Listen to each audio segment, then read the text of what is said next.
The Democrats are terrified that Joe Biden will lose the election, so they're desperately trying to hedge their bets. Nancy Pelosi ordered an emergency meeting when she heard this piece of news. The polls show that Trump's re-election chances are not half bad. CNN's latest poll showed that Trump is neck and neck with Democrat nominee Joe Biden leading in the battleground states. This leaves Democrats in an uncomfortable position. Biden isn't doing much to win over voters sitting in his basement. That strategy only worked when he was ahead. However, when Biden does talk, he doesn't help his campaign. So the Democrats' plan is to pretend that Trump is trying to steal the election. This time, by falsely claiming that Trump is trying to stop the U.S. Postal Service from operating. The Postal Service has been in trouble for years. Part of the reason is that Congress passed a law in 2006 that prevents the USPS from raising their rates by more than the Consumer Price Index. Trump has agreed to give the USPS a loan of $10 billion in emergency coronavirus relief funding,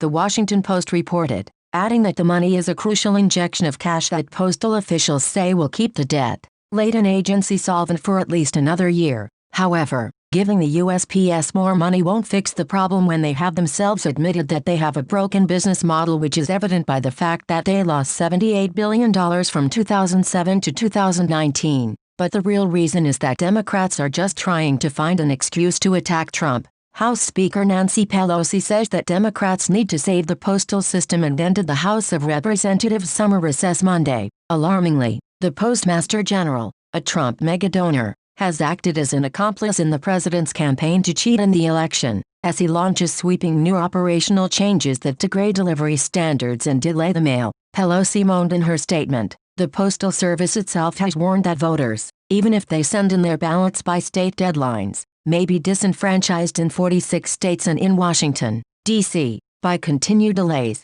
She continued, "This constitutes a grave threat to the integrity of the election and to our very democracy." Trump already loaned the USPS the money to stay solvent for another year, but Democrats wanted the post office to get another $25 billion. The Democrats haven't shown any evidence that the post office is changing their operations in a way that will affect the election. They are yet again pretending that Trump is stealing the election because they can't admit, even for a moment, that millions of Americans will go to the polls and vote for Trump.